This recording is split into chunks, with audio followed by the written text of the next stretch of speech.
नमस्कार दोस्तों, स्वागत है आपका ज्ञान अकेडमी में। आज प्ले लेकर हूँ 12th क्लास की एक्सरसाइज नंबर 11.3। तो इसमें देखिए निम्नलिखित प्रश्नों में से प्रत्येक में समतल के अभिलंब, समतल की यानी प्लेन की नॉर्मल, अभिलंब का मतलब होता है परपेंडिकुलर यानी यहाँ पे नॉर्मल की, दिक् कोसाइन, डायरेक्शन कोसाइन और मूल बिंदु के होते हैं ओरिजिन 0,0 से दूरी ज्ञात कीजिए। तो दूरी ज्ञात करने के लिए देखिए यहाँ पे एक आपका एक फॉर्मूला है, अभिलंब रूप में समतल का समीकरण। वो क्या होता है, vector r dot N cap equal to D. D क्या है, मूल बिंदु से दूरी है, डिस्टेंस। इसे कैसे निकालते कैसे नहीं, मैं आपको एक छोटी सी ट्रिक से समझा दूंगा इसमें। ये देखिए, सबसे पहले आपको कोई क्वेश्चन आ जाए, जैसे मान के चलो एग्जाम्पल के तौर पे मैं समझा दे रहा हूँ। एग्जाम्पल के तौर पे करना क्या होता है इस वाले क्वेश्चन में, समतल पर अभिलंब यानी नॉर्मल निकालना होता है और एक मूल बिंदु से दूरी निकालनी होती है। सबसे पहले जैसे आपको 2x दे रखा है प्लस 3y दे रखा है और कुछ भी दे रखा हो, जैसे मान के चलो एक z बराबर के, और आपको 6 दे रखा है। इतना क्लियर है? तो आपको करना क्या है, डायरेक्शन रेशियो ऑफ नॉर्मल निकालना है, यानी n cap, direction ratio of normal. बस इसे इक्वेशन फर्स्ट मान लेते हैं ना, डायरेक्शन रेशियो ऑफ नॉर्मल, अभिलंब का दिक् अनुपात क्या होगा, यानी कैसे निकालोगे, जो x के कंपोनेंट्स दे रखे हैं y के और z के दे रखे हैं, z का कितना दे रखा है, 1 दिखाते नहीं है। तो क्या करना है, अंडर रूट लगाना है, 2 का इस पे 2 का स्क्वायर प्लस ये 3 का स्क्वायर प्लस 1 का स्क्वायर, कितना हो जाएगा, 2 का स्क्वायर 4, 3 का स्क्वायर 9, 1 का स्क्वायर 1, 9 और 1 10 और 4 14, रूट 14 आ गए। अब इक्वेशन फर्स्ट में डिवाइड कर देना, यानी भाग कर देना रूट 14 का, ठीक है। बस इतना सा काम है। स्टेप फर्स्ट ये हो गया, स्टेप फर्स्ट इससे मान लो स्टेप फर्स्ट, और स्टेप सेकंड ये मान लो स्टेप सेकंड। थोड़ा सा काम है, बस इतना सा, ये 2 स्टेप होगा इस वाले में, ठीक है। Dividing root 14 by equation first,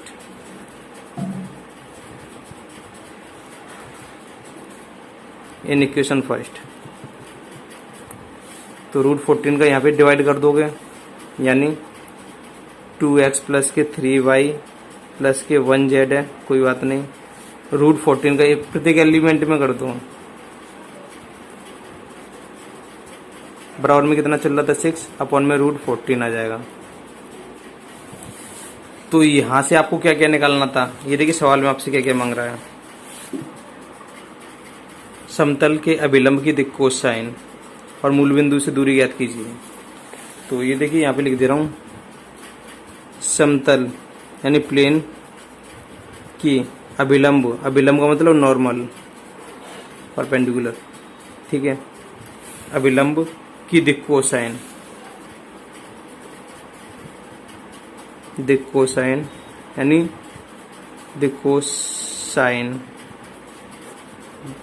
direction cosine, ठीक है। और मूल बिंदु के होते हैं ओरिजिन 0,0 से दूरी का समीकरण क्या होता है, LX प्लस L के बाद M, X के बाद Y, LM के बाद N, Z equal to D। यहाँ अभिलंब की दिक् कोसाइन क्या होगी, LMN। यहाँ अभिलंब की दिक् कोसाइन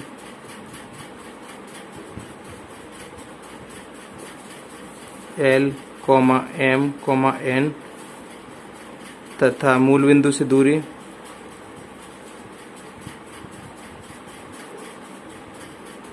क्या हुआ है, D है। क्लियर है? तो हमने ये इस फॉर्म में निकाल दिया, LX, ये पूरा L है आपका, X, M, Y और N, ये पूरा Z है, इक्वल टू D। तो बस आपको क्या पूछ रहा है इसमें, अभिलंब की दिक् कोसाइन पूछ रहा है। अभिलंब की दिक् कोसाइन यानी X का कंपोनेंट और Y का कंपोनेंट और Z का कंपोनेंट। तो लिख देना अभिलंब की, तब अभिलंब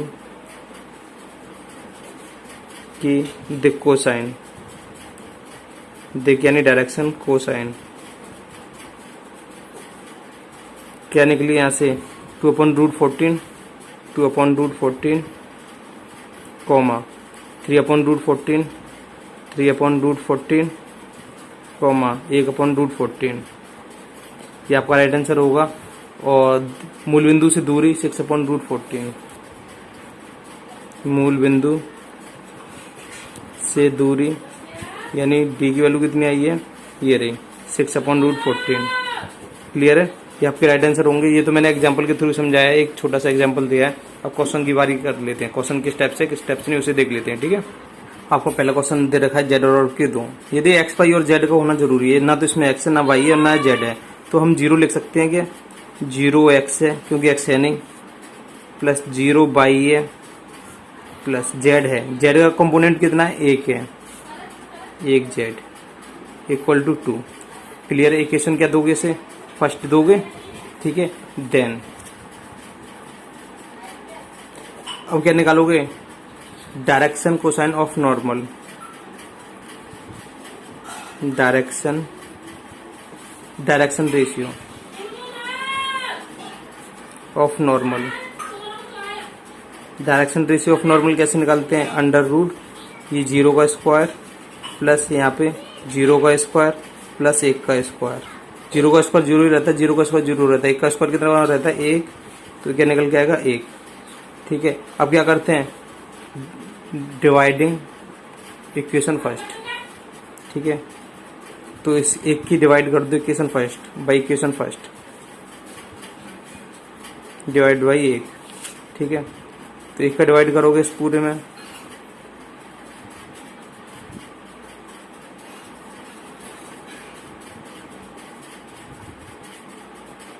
दो का 1 में डिवाइड करोगे तो 2 ही रहेगा। ठीक है, अब आपको क्या निकालना है, डायरेक्शन दिक् अनुपात निकाल, दिक् रेशियो तो ये हो गया। आपको क्वेश्चन में क्या पूछा गया है, क्वेश्चन में पूछा गया है दिक् कोसाइन ज्ञात कीजिए, direction cosine of normal, then direction cosine of normal. तो क्या होगी, डायरेक्शन कोसाइन ऑफ नॉर्मल यानी दिक् कोसाइन ऑफ अविलंब का दिक् कोसाइन निकालना है, बराबर के ये देखिए एक्स कंपोनेंट कितना 0,1, 0/1 और वाई का कितना 0/1 और जेड का कितना है 1/1। तो डिवाइड लगा दोगे तो क्या हो जाएगा 0, 1 का डिवाइड इसमें लगाओगे तो क्या आएगा 0, 1 का डिवाइड 1 में लगाओगे तो क्या आएगा 1। ये आपका राइट आंसर होगा। अब मूल बिंदु से दूरी पूछा गया क्वेश्चन में, मूल बिंदु से दूरी ज्ञात कीजिए, यानी ओरिजिन से डिस्टेंस पूछा गया है, distance from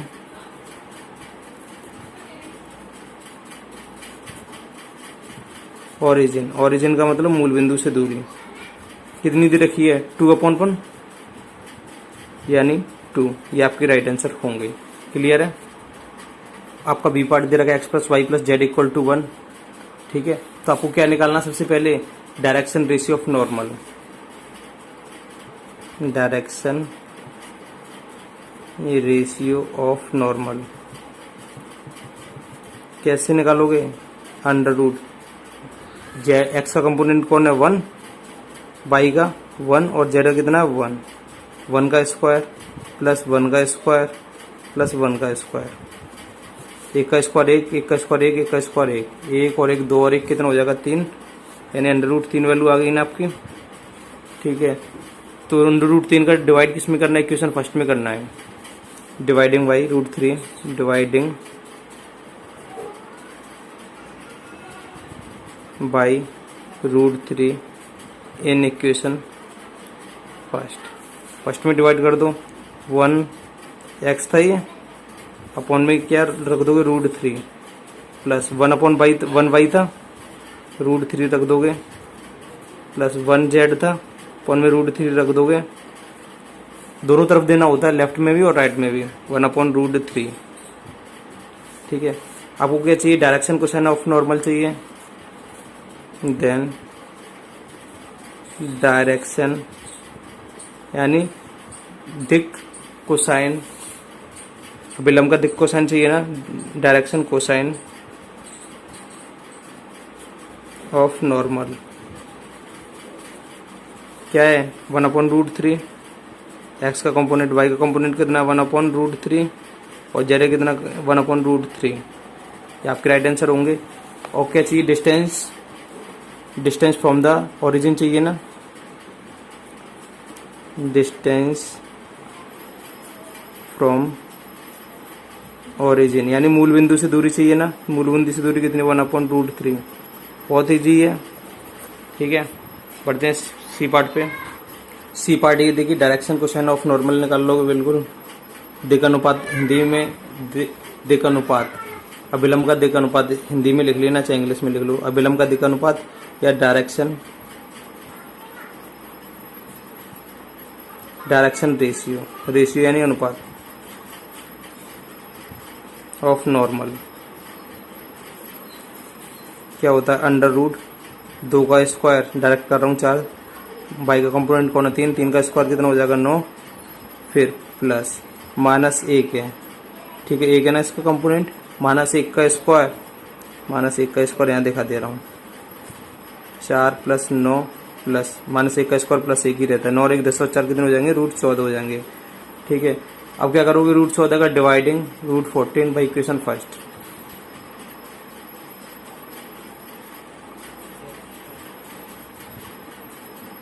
both side in equation first, तो लिखोगे 2x/√14 plus 3y/√14 minus 1z/√14 equal to 5/√14। तो हमें क्या चाहिए, दिक् कोसाइन चाहिए ना, direction cosine of normal, direction cosine of normal short में लिख दिया मैंने, कितना 2/√14 कॉमा यहाँ से कितना 3/√14 कॉमा यहाँ से कितना -1/√14 -1/√14। ये आपके राइट आंसर होंगे। और डिस्टेंस फ्रॉम ओरिजिन मूल बिंदु से दूरी कितनी दिखाई दे रही है आपकी 5/√14। ये आपका राइट आंसर होगा। क्लियर है, आपका डी पार्ट है। ये देखिए एक्स वाई और जेड का होना कंपलसरी है, और जो कांस्टेंट वैल्यू हुआ करे उधर पहुंचा दिया करो। यहाँ पे ये देखिए एक्स है, नहीं है तो 0x हो जाएगा, वाई है बिल्कुल है 5y है प्लस का, जेड है नहीं है ना तो +0z हो जाएगा, +8 उधर किसका हो जाएगा -8। इक्वेशन फर्स्ट मान लोगे। ठीक है, अब क्या करोगे, डायरेक्शन रेशियो ऑफ नॉर्मल निकालोगे। ठीक है, डायरेक्शन रेशियो ऑफ ठीक है लिख लो, डायरेक्शन रेशियो ऑफ नॉर्मल यानी दिक् अनुपात ऑफ नॉर्मल यानी अभिलंब का दिक् अनुपात कैसे निकालते हैं, √x का कोफिशिएंट कौन है 0, 0 का स्क्वायर 0 प्लस 5 का स्क्वायर कितना होता है 25 प्लस 0 का स्क्वायर कितना होता है 0, तो रूट में 25 ही रहेगा। 25 का कितना निकल के आता है 5।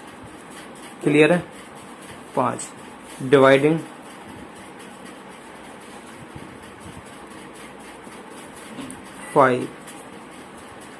इन इक्वेशन फर्स्ट, बोथ साइड लिख लेना, दोनों साइड कर लेना। ठीक है, तो 5 का डिवाइड कर दो तो क्या हो जाएगा 0x/5 plus 5y/5 plus 0z/5 equal to -8/5। तो आपको क्या चाहिए, डायरेक्शन कोसाइन ऑफ नॉर्मल चाहिए, डायरेक्शन कोसाइन ऑफ नॉर्मल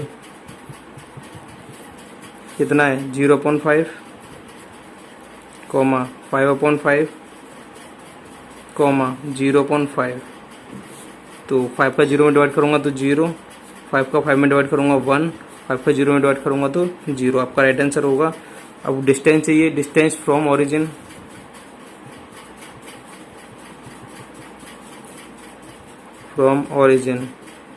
मूल बिंदु से दूरी चाहिए, तो ये रही आपकी -8/5। ये आपका राइट आंसर होगा। क्लियर है, इसमें एक छोटा सा काम कर लेना कि एक कॉलम में हमेशा पॉजिटिव वैल्यू होनी चाहिए। ठीक है, तो माइनस को इधर पहुंचा दोगे तो ये किसका हो जाएगा, यहाँ से माइनस हटा दो। ठीक है, ये माइनस हो जाएगा, जीरो के पास कुछ भी हो माइनस ही, जीरो ही रहता है, प्लस लिखो चाहे माइनस लिखो, ये सब माइनस हो जाएंगे। ठीक है, ये 8 को यहीं रहने दो, इन सभी को उधर पहुंचा दोगे तो ये जीरो तो है ही है, जीरो है, ये माइनस का हो जाएगा। क्लियर है? तो बस बराबर में हमें पॉजिटिव वैल्यू चाहिए होती है, निकाल दोगे वही आ जाएगा, -5 का स्क्वायर 25 आ जाएगा। ये यहाँ तक ठीक था, तो ये माइनस के 5/, है माइनस के प्लस हटा चुके हैं हम, तो वैल्यू क्या आ जाएगी माइनस के, ये माइनस के 1 आ जाएगी और ये प्लस की वैल्यू हट जाएगी, डिस्टेंस की वैल्यू 8/5। क्लियर है? आपका क्वेश्चन नंबर 2 है, समतल का उस समतल का सदिश समीकरण ज्ञात कीजिए। समतल का सदिश समीकरण क्या होता है आपको पता होना चाहिए। n cap equal to distance d, जो मूल बिंदु से 7 मात्रक दूरी है, d की वैल्यू दे रखी है 7, और सदिश अभिलंब सदिश 3i + 5j - 6k पर अभिलंब है। ठीक है, तो क्वेश्चन नंबर 2 में आपको क्या करना है, सबसे पहले ये अभिलंब दे रखा है। ठीक है, यानी नॉर्मल वेक्टर, ये नॉर्मल वेक्टर को किससे रिप्रेजेंट करते हैं, नॉर्मल वेक्टर। नॉर्मल का मतलब अभिलंब, वेक्टर का मतलब सदिश। ये n वेक्टर से, वेक्टर यानी n वेक्टर से रिप्रेजेंट करते हैं। इसकी वैल्यू कितनी दे रखी है, 3i + 5j - 6k, 3i और प्लस 5j - 6k दे रखी है। अब आपको फॉर्मूला तो पता ही होगा कि समतल का सदिश समीकरण क्या होता है। समतल यानी प्लेन का समतल, तो ये होता है vector r dot n cap equal to distance d, यही होता है ना। लेकिन आपके पास यहाँ पे लिख दे रहा हूँ, ठीक है, उस समतल का सदिश समीकरण, क्योंकि लिख देना समतल यानी समतल का सदिश समीकरण, वेक्टर इक्वेशन ऑफ प्लेन, चूंकि वेक्टर इक्वेशन ऑफ प्लेन, समतल यानी प्लेन, ये इस तरीके से होता है। का वेक्टर इक्वेशन क्या होती है, यहाँ पे n कैप होता है इक्वल टू d होता है, फ्रॉम डिस्टेंस ओरिजिन लिख लेना यहाँ पे, फ्रॉम डिस्टेंस ओरिजिन ये होता है। आपके पास वेक्टर r कोई टेंशन नहीं है, ये तो फिक्स रहता है। n कैप नहीं है आपके पास, वेक्टर n से n कैप निकाल सकते हैं। पता है कैसे, क्योंकि n कैप निकालने का एक फॉर्मूला है, वेक्टर n दे रखा है, इसका मैग्नीट्यूड निकाल दो। क्लियर है? तो कैसे निकालोगे, वेक्टर n की वैल्यू ये रही 3i + 5j - 6k कैप लगा लेना। ठीक है, अपॉन मैग्नीट्यूड कैसे निकालोगे, 3 का स्क्वायर 9 + 5 का स्क्वायर 25 प्लस -6 का स्क्वायर 36। ठीक है, तो सॉल्व करोगे तो कितना आ जाएगा, तो आपका आ जाएगा ये तो 3i कैप + 5j कैप चल रहा है, -6k कैप चल रहा है, जोड़ दो इन्हें, 6 5 11 और 9 20, कैरी 2, 3 और 2 5 और 2 7 70। ठीक है, 35 70 के फैक्टर क्या होते हैं, 35 दूनी 70 और 7 पंजे 35, 7 पंजे 35 इंटू 2, किसी का पेयर नहीं बनना, रूट में 70 आ जाएगा, इतना वैल्यू आ गया। तब required vector equation of plane, then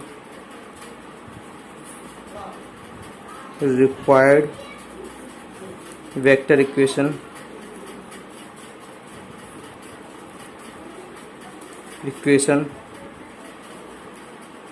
यहाँ पे इक्वेशन लिख देना of plane, vector r dot n cap की वैल्यू कितनी थी, ये चलो फॉर्मूले लिख दे रहा हूँ, into is equal to d, तो यहाँ पे लिख दो vector r dot n cap की वैल्यू कितनी निकाली ये पूरी, यानी 3i cap + 5j cap - 6k cap upon √70 equal to में कितना चल रहा था, आपको क्या चाहिए, डिस्टेंस चाहिए। ठीक है, अब यहाँ से distance equal to d, d कहाँ से निकालोगे, ये देखिए d आपको गिवन है 7 मात्रक दूरी। ठीक है, d की वैल्यू है 7 मात्रक दूरी, यहाँ पे लिख दे रहा हूँ कॉमा, d बराबर के 7 यूनिट। ठीक है, तो बराबर के 7, ये आपका राइट आंसर होगा। क्लियर है। आपका क्वेश्चन नंबर 3, निम्नलिखित समतलों का कार्तीय समीकरण यानी कार्टेशियन इक्वेशन ज्ञात कीजिए। Vector r dot i plus J minus के कैप इक्वल टू 2। ठीक, कार्टेशियन इक्वेशन कैसे निकालोगे, कार्तीय समीकरण कैसे निकालोगे। ठीक है, ये आपकी इक्वेशन फर्स्ट हो गई, इसे मान लेना। ठीक है, यानी कार्टेशियन इक्वेशन का मतलब होता है एक्स वाई और जेड की फॉर्म में लाना। ठीक है, यहाँ पे सबसे पहले आपको करना क्या है, वेक्टर आर की वैल्यू क्या होती है। वेक्टर आर की वैल्यू आपको याद रखनी है, क्योंकि वेक्टर आर की वैल्यू हमेशा याद रख लेना, x i cap plus y j cap plus z k cap. ठीक है, हमेशा याद रख लेना वेक्टर आर की वैल्यू यही होती है। तो बस वेक्टर आर की वैल्यू पुट कर दो, x i cap plus y j cap plus z k cap dot into I cap plus J cap minus के कैप इक्वल टू 2। आई का आई से मल्टीप्लाई करोगे, डॉट इनटू करोगे तो आई स्क्वायर की वैल्यू 1 का मल्टीप्लाई एक्स से करोगे तो X plus plus plus Y एकम वाई और जेड इंटू जेड क्या हो जाएगा, जेड स्क्वायर की value 1 plus minus minus Z का मल्टीप्लाई एक्स से करोगे तो जेड, के का मल्टीप्लाई के से करोगे तो के स्क्वायर की वैल्यू 1 इक्वल टू कितना चल रहा है 2। यही रिक्वायर्ड कार्टेशियन इक्वेशन है, यही आपका राइट आंसर होगा। क्लियर है, एक्स वाई और जेड की फॉर्म में ही लेकर आना ही आपका कार्टेशियन इक्वेशन होगा। बी पार्ट देखते हैं इसका बी पार्ट ये देखिए, आर वेक्टर की वैल्यू पता ही है क्या होता है, x i cap plus y j cap plus z k cap dot into 2 I cap plus 3 J cap minus 4 के कैप इक्वल टू 1। ठीक है, तो मल्टीप्लाई कर दो, एक्स का 2 से करोगे तो 2x आई इंटू आई स्क्वायर होता है, इसकी वैल्यू 1 होती है, प्लस प्लस प्लस क्या हो जाएगा, ये 3y हो जाएगा। यहाँ पे प्लस माइनस माइनस 4 का जेड से करोगे तो 4z हो जाएगा, के स्क्वायर की वैल्यू 1 होती है equal to 1। This is Cartesian equation, लिख देना दिस इज रिक्वायर्ड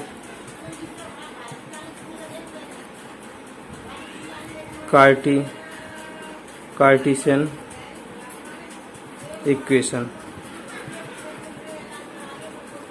क्लियर है। इसका सी पार्ट देखिए, कार्टेशियन इक्वेशन जानना चाहता है, वेक्टर आर की वैल्यू जानती हो, x i cap plus y j cap plus z k cap. इसको ऐसे ही लिख दोगे, डॉट इन टू है यहाँ पे, एस माइनस के 2t आई कैप प्लस 3 माइनस के t जे कैप प्लस 2s प्लस के t इंटू के कैप इक्वल टू क्या चल रहा है, 15 चल रहा है। आई का मल्टीप्लाई आई से करोगे, आई स्क्वायर वैल्यू हो जाएगी, इसकी वैल्यू 1 होती है, एक्स का मल्टीप्लाई इससे कर लो तो क्या मिलेगा, एस माइनस के 2t इंटू एक्स।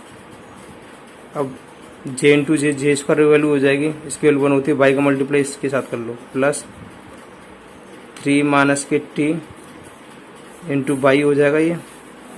अब के साथ कर लो, इसका एलिमेंट कौन है, ये 2s प्लस के t और इसका कौन है, जेड। तो plus plus plus 2s plus के t के साथ ये जेड आ जाएगा इक्वल टू 15। ये रिक्वायर्ड कार्टेशियन इक्वेशन है आपकी। ठीक है, ये आपका राइट आंसर होगा। आपका क्वेश्चन नंबर 4 है, निम्नलिखित स्थिति में मूल बिंदु यानी ओरिजिन से खींचे गए लंब पाद यानी परपेंडिकुलर फुट के निर्देशांक यानी कोऑर्डिनेट ज्ञात करने हैं।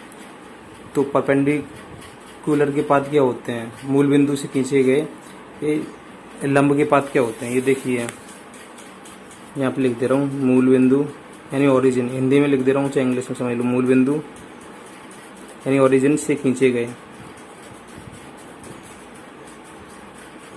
लंब के पाद आपके होते हैं L into D comma M into D comma N into D, ये वैल्यू होती हैं। ठीक है, ये आपको फॉर्मूला याद करना है। अब बात आती है L M और N की वैल्यू कैसे लेकर आओगे, और D क्या है, डिस्टेंस फ्रॉम ओरिजिन।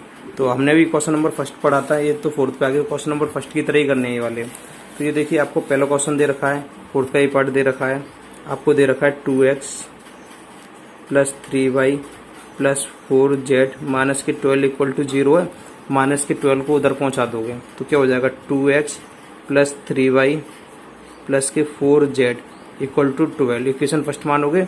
अब क्या लिखोगे, अब यहाँ पे आपको डायरेक्शन रेशियो ऑफ नॉर्मल,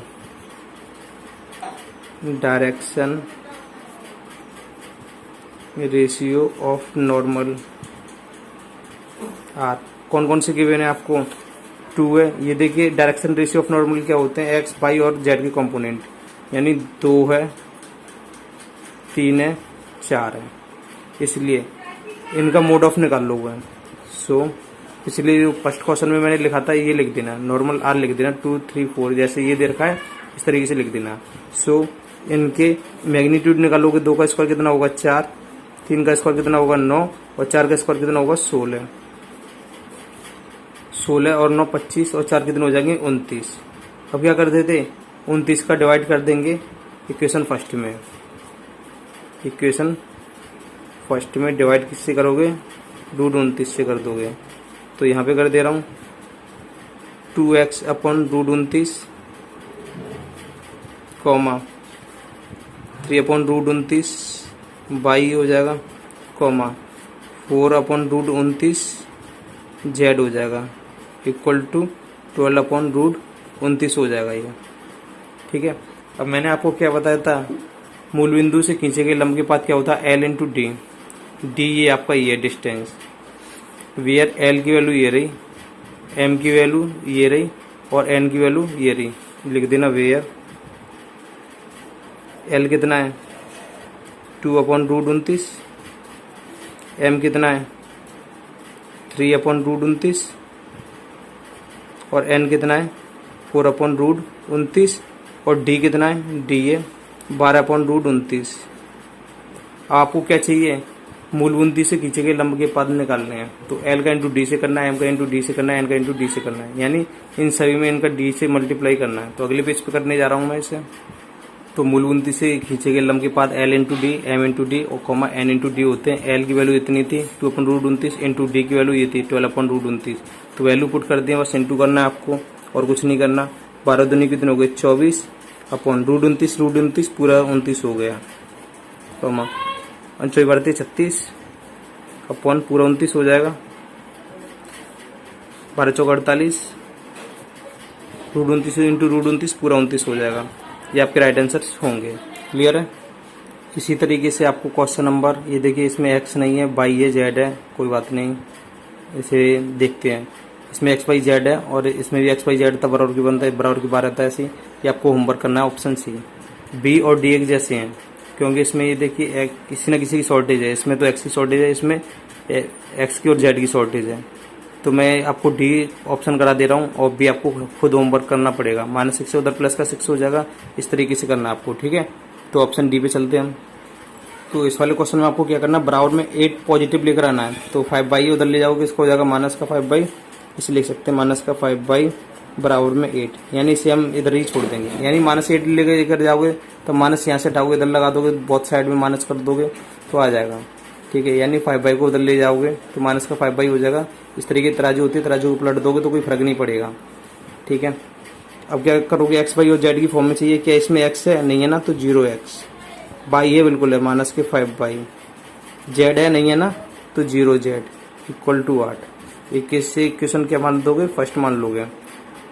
अब यहाँ पे क्या निकाल लोगे, direction ratio of normal, direction ratio of normal are, यानी दिग अनुपात दे रखे हैं। नॉर्मल वाले अभिलंब के दिग अनुपात कौन कौन से हैं, 0, -5, 0। देन इनका मोड ऑफ निकालोगे। 0 का स्क्वायर 0, -5 का स्क्वायर 25 और 0 का स्क्वायर 0, कितना निकलेगा √25। √25 में से क्या निकलेगा 5। ठीक है। अब क्या करते हैं, इक्वेशन फर्स्ट में डिवाइड कर देते हैं 5 से, बोथ साइड दोनों ओर डिवाइड कर दोगे। तो क्या आ जाएगा 0/5x minus 5/5 y plus 0/5 z equal to 8/5। इतना क्लियर है। अब आपको क्या चाहिए, अब यहाँ से इतना कंप्लीट करने के बाद तो यहाँ से देखिए एल की वैल्यू आ गई, एम की वैल्यू आ गई और एन की वैल्यू आ गई। वेयर जहाँ से एल कितना है 0/5, एम कितना है -5/5 और एन कितना है 0/5, यानी हम कह सकते हैं एल की वैल्यू 0, एम की वैल्यू -1, 5 का 5 में डिवाइड करोगे तो एन की वैल्यू कितनी आ जाएगी 5, 0 में 5 का डिवाइड करोगे तो 0, ठीक है।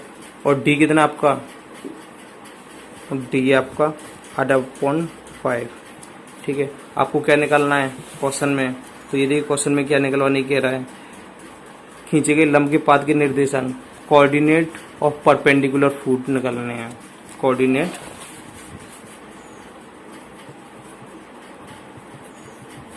ऑफ परपेंडिकुलर फूट, फूट क्या होते हैं L into D comma M into D comma N into D, यही होते हैं। बस वैल्यू पुट कर दो। L की वैल्यू कितनी है 0 इंटू डी की value 8/5 comma M into D, M की वैल्यू कितनी है -1 इंटू डी की वैल्यू 8/5, N की वैल्यू कितनी है 0 इंटू 8/5। फाइनली क्या जाएगा 0 कॉमा -8/5 कॉमा 0, ये आपके राइट आंसर्स होंगे, ठीक है। आपका फिफ्थ क्वेश्चन है, निम्नलिखित प्रतिबंधों के अंतर्गत समतलों का सदिश यानी वेक्टर्स इक्वेशन और कार्टेशियन इक्वेशन यानी कार्तीय समीकरण ज्ञात करना है। जो बिंदु इतने से होकर जाता है इतने पर समतल पर अविलंब है। तो वेक्टर इक्वेशन यानी सदिश समीकरण क्या होता है, सदिश समीकरण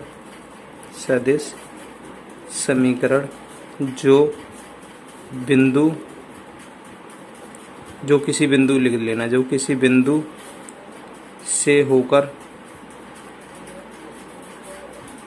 जाता है, किसी बिंदु यानी वेक्टर ए से होकर जाता है तथा वेक्टर एन समतल पर अविलंब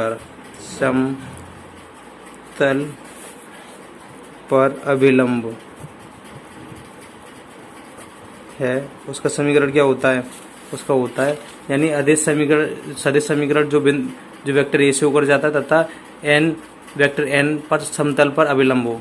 एक बिंदु से होकर जा रहा है और एक पर समतल पर अविलंब हो, प्लेन पे, ठीक है, अविलंब हो, नॉर्मल हो, तो क्या होता है vector r minus vector a dot into vector N.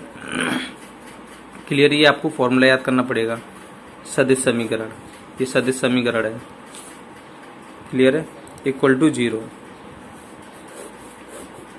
ठीक है। तो यहाँ ये देखिए सदिश समीकरण में वेक्टर आर ही आता है, ठीक है। और जब कार्टेशियन इक्वेशन की बात करें ना, कार्टेशियन इक्वेशन यानी कार्तिक समीकरण की बात करें, कार्तीय समीकरण की, तो वेक्टर आर की जगह एक्स वाई और जेड की वैल्यू आती है। यहाँ वेक्टर ए की वैल्यू कितनी है, ये रही, यहाँ वेक्टर ए इक्वल टू एक आई जे और के लगा दिया करो, ठीक है। आई के बाद जे 0 जे हो जाएगा, दिखाओ मत, -2 के, ठीक है। और वेक्टर एन कितना है आई प्लस जे माइनस के कैप, क्लियर है। तब सदिश समीकरण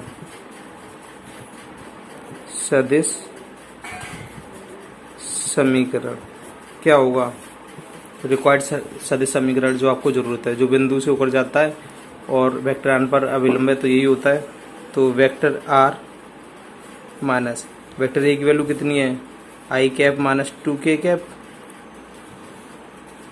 क्लियर है, ब्रैकेट में बंद कर लो, into N cap, vector N की वैल्यू कितनी है आई प्लस जे माइनस के कैप इक्वल टू 0, क्लियर है। तो ये आपका राइट आंसर होगा।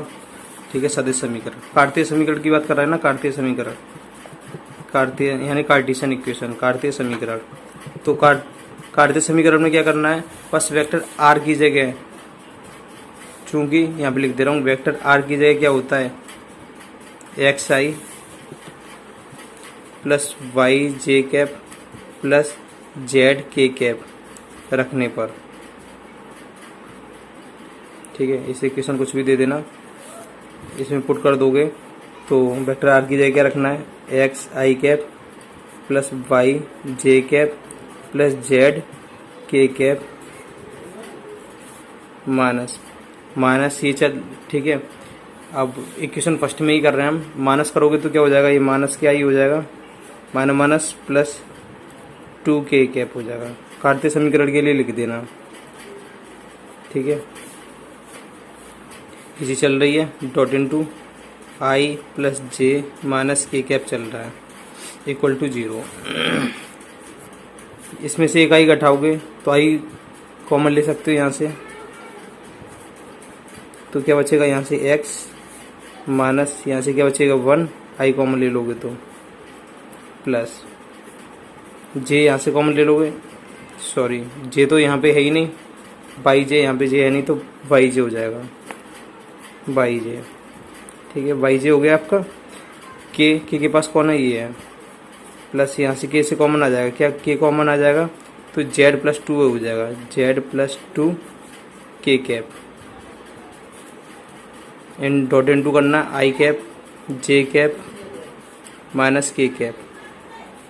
क्लियर है, डॉट इन टू का मतलब क्या होता है, आई का आई के साथ इन टू करना, एक है मल्टीपल, एक का मल्टीपल इसके साथ करोगे तो ये रहेगा एक्स माइनस 1, जे का मल्टीपल कौन है 1, और यहाँ पे जे का मल्टीपल कौन है बाई, प्लस वाई कम वाई हो जाएगा, जे स्क्वायर की वैल्यू 1 होती है। अब के का कैसे करोगे तो प्लस माइनस, पहले प्लस माइनस माइनस, के का कैसे करोगे के स्क्वायर की वैल्यू 1, इसके कंपोनेंट से करोगे जेड प्लस 2 का 1 से करोगे तो जेड प्लस 2 इक्वल टू क्या चल रहा है, 0 चल रहा है। सॉल्व कर लोगे x minus 1 plus y minus z plus k 2 plus minus minus हो जाएगा equal to 0। X plus y minus z minus 2 और माइनस 1 कितने हो जाएंगे, माइनस 3, उधर किसको हो जाएंगे प्लस के 3। यही आपकी कार्तीय समीकरण है, यह कार्तीय समीकरण है, लिख लेना, आपका राइट आंसर होगा कार्तीय समीकरण का। ठीक है, इसी तरह से कैसे आपको विपाट करना है, ये आपके लिए होमवर्क होगा, ये दिक्कत नहीं, इससे हो जाता है, इसने पर विलंब है। वेक्टर ए की वैल्यू यहाँ से निकाल लोगे, वेक्टर एन की वैल्यू यहाँ से है। ठीक है, दोनों सदिश और कार्तीय समीकरण आपको खुद निकालने हैं। क्वेश्चन नंबर 6 के आते हैं, उन समतलों का समीकरण ज्ञात कीजिए जो 3 बिंदुओं से गुजरता है। तो यहाँ पे क्वेश्चन नंबर 6 में ये देखिए 1,1, ये देखिए 3 बिंदु हैं, ये देखिए मान लेते हैं हम यहाँ पे क्वेश्चन नंबर 6 के लिए माना। सबसे पहले प्रैक्टिकली समझ लो क्या है, 3 बिंदुओं जैसे कि x1 y1 z1 x2 y2 z2 और x3 y3 और z3 से गुजरने वाले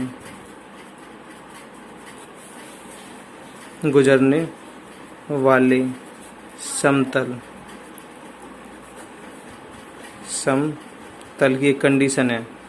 वो कंडीशन क्या है कि जैसे मान के चलो, पहली कंडीशन फर्स्ट, ये 2 कंडीशन अप्लाई करनी पड़ेंगी। पहली कंडीशन ये है कि आपकी x1 y1 z1 x2 y2 z2 x3 y3 और z3 does not equal to 0, ये 0 के बराबर नहीं होना चाहिए। ठीक है, कंडीशन सेकंड ये है। पहली कंडीशन हो गई, यानी इसी स्टेप मान लो, स्टेप फर्स्ट, स्टेप सेकंड ये, देन 3 बिंदु से होकर जाने, यदि इसकी वैल्यू 0 नहीं आती है तब इस समतल का समीकरण, 3 बिंदुओं से होकर जाने वाले समतल का समीकरण, 3 बिंदुओं से होकर जाने वाले समतल का समीकरण। तो आपको करना है x minus x1 y minus के y1 और z माइनस के z1। क्लियर है? 1 पे कहानी खत्म हुई थी, अब 2 पे कहानी स्टार्ट कर दोगे। x2 माइनस x1 घटाना बनी है, y2 minus y1 z2 minus z1। ठीक है, और तीसरी रो में क्या करोगे, 3 रखोगे। x3 माइनस x1 1 ही घटाना है, y3 माइनस y1 और z3 माइनस z1। इसे सॉल्व कर लोगे। Solve it. क्या सॉल्व करेंगे, सवाल में बताएंगे। ठीक है, तो 2 कंडीशन है। सबसे पहले इसको सॉल्व करोगे तो इसकी वैल्यू 0 के बराबर नहीं होनी चाहिए, इनफाइनेटिव नंबर आ जाएंगे। ठीक है, तो वहाँ पे समतल का समीकरण नहीं आएगा, 3 बिंदु से होकर जाने वाले समतल का समीकरण नहीं आएगा यदि 0 आ जाता है तो। ठीक है, यदि 0 नहीं आता तो ये कंडीशन है, फिर यहाँ सॉल्व करेंगे। तो ये देखिए क्वेश्चन नंबर 6 का फर्स्ट है। 3 बिंदु कौन कौन से दे रखे हैं यहाँ पे देखिए। तो ये 3 बिंदु दे रखे हैं, ये x1 की वैल्यू है, ये y1 की वैल्यू है और ये z1 की वैल्यू है। ये x2 की वैल्यू है, ये y2 की वैल्यू है और ये z2 की वैल्यू है।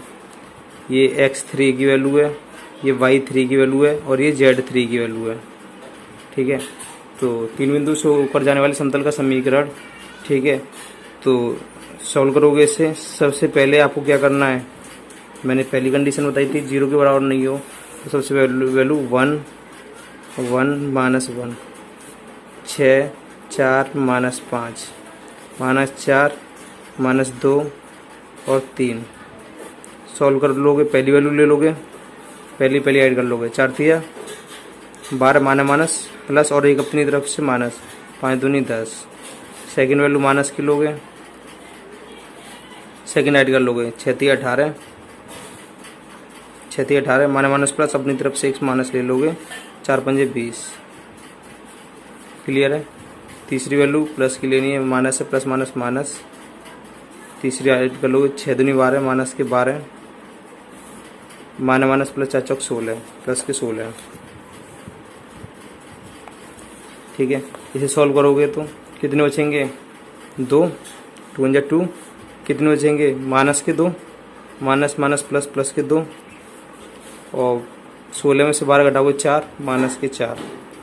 तो 4 में से 4 गए तो कितना गए, 0। तो जब 0 आ जाए तो अतः समतल 3 बिंदुओं से होकर नहीं, यह एक संरेख बनाता है। अतः इन 3 दिए हुए 3 बिंदुओं से होकर जाने वाला यह समतल का समीकरण एक संरेख बनाता है। तो ये 0 के बराबर नहीं होना चाहिए, मैंने पहले कहा था 0 के बराबर नहीं होना चाहिए। यहाँ फिर क्या आ गया, 0 के बराबर आ गया आपका। तो क्या लिख दोगे, अतः यह कॉलिनियर है। कॉलिनियर यानी संरेख, एक ही रेखा पे जा रहा है, संरेख है। अतः 3 बिंदुओं से होकर जाने वाले तलों की संख्या अनंत होगी। दिए हुए तीनों बिंदुओं से जाने वाले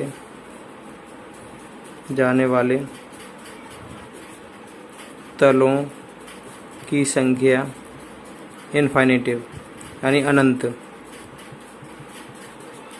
होगी। क्लियर है? यदि 0 और नहीं आता तो आगे सॉल्व कर लेते इस तरीके से। सेकंड क्वेश्चन देखते हैं फिर इसका। तो सेकंड क्वेश्चन में ये देखिए x1 है, ये y1 है, ये z1 है, x2 y2 z2 x3 y3 और ये z3 की वैल्यू है। क्लियर है? देन सॉल्व करोगे इसे कि है कि नहीं है, कहीं संरेख तो नहीं है। यदि संरेख होगा तो किसी तल से नहीं जा रहा है।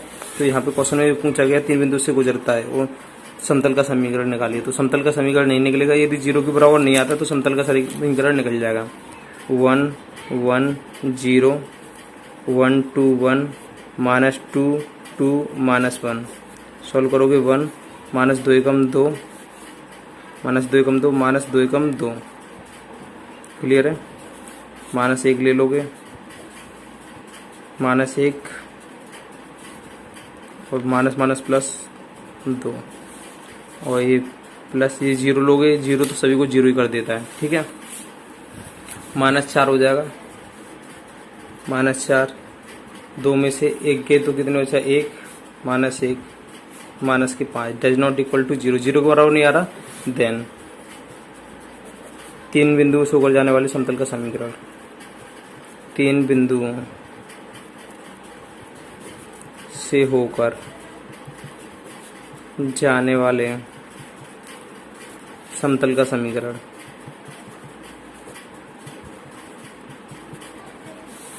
तो आपको बस एक फॉर्मूला सा याद करना है, x माइनस x1, x1 की वैल्यू कितनी है 1, y माइनस y1 की वैल्यू कितनी है 1, z माइनस z1 की वैल्यू कितनी है 0, ठीक है। अब x2 माइनस x1, x2 की वैल्यू कितनी है 1, minus x2 minus x1 1, y2 minus y1, यानी इसमें से इसको घटाते चलो, इन सभी में से इसको घटाते चलो, 2 माइनस 1 और 1 माइनस 0, इसमें से भी इसको घटा के चलो, माइनस के 2 में से किसको घटाओगे, 1 को घटाओगे, 2 में से किसको घटाओगे, y वाले फंक्शन को 1 को घटाओगे, -1 में से किसको घटाओगे, 0 को घटाओगे। तो क्या वैल्यू आ जाएगी इसकी, x minus 1, y minus 1, z, 0 आ गया, 1 आ गया, 1, -3 आ गया, 1 आ गया, -1। सॉल्व कैसे करोगे, पहला ही वही x माइनस 1 ले लिया, उसका इससे करोगे क्या हो जाएगा, -1 और -1 एकम 1, क्लियर है। अब सेकेंड वैल्यू माइनस की लेते हैं, ऐड कर लोगे, ये 0 हो जाएगा, माइनस प्लस 3 एकम 3 हो जाएंगे, ठीक है। तीसरी वैल्यू प्लस की ले लो z, ये ऐड कर लोगे, 0 हो जाएगा, माइनस प्लस 3 एकम 3, क्लियर है इतना। यहाँ पे एक चीज़ और करनी थी, इक्वल टू 0 और करना था, equal to 0, equal to 0, equal to 0, ठीक है।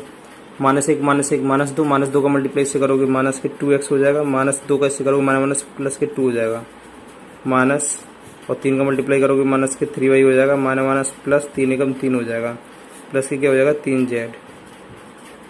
3z इक्वल टू 0, ठीक है। अब ये देखिए 3 और 2 कितने हो गए 5,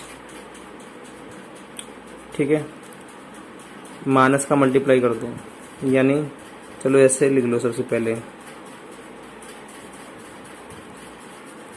कितने हो गए 5 प्लस के 5 इक्वल टू 0, माइनस का अंदर मल्टीप्लाई कर दोगे तो साइन चेंज हो जाएंगे, 2x प्लस 3y माइनस के 3z, माइनस के 5 है, उधर किसको हो जाएंगे प्लस के 5, या माइनस के 5 कर दो, क्योंकि माइनस का इधर भी मल्टीप्लाई कर दिया और माइनस का इधर भी, बोथ साइड मल्टीप्लाई करने पर, ठीक है। तो यहाँ तक क्लियर है। अब इसमें एक छोटा सा काम करो, -5 को उधर पहुँचा दो, +5 हो जाएगा, 2x प्लस के 3y माइनस के 3z इक्वल टू प्लस के 5 हो जाएंगे। यहाँ तक आपका राइट आंसर हो जाएगा। 3 बिंदुओं से होकर जाने वाले समतल का समीकरण ये होगा। क्लियर है।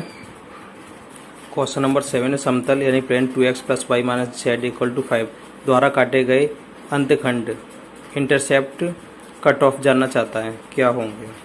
तो ये देखिए, समतल द्वारा काटे गए अंतखंड का फॉर्मूला क्या होता है। काटे गए समतल द्वारा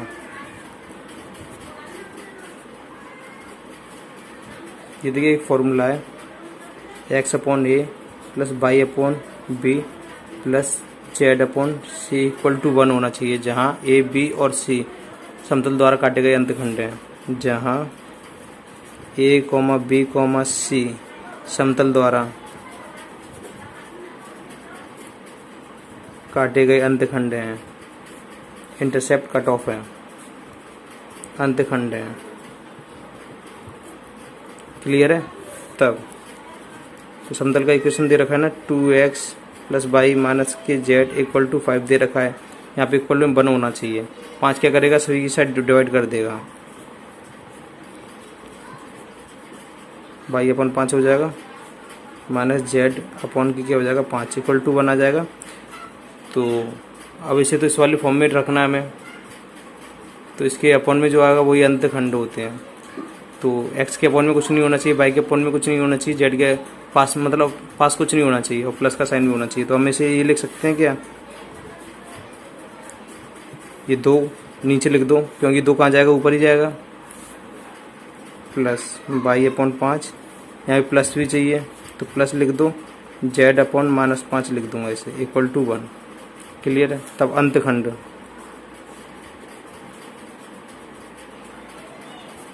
क्या है, 5/2, 5 और -5, ये आपके राइट आंसर्स होंगे। ठीक है।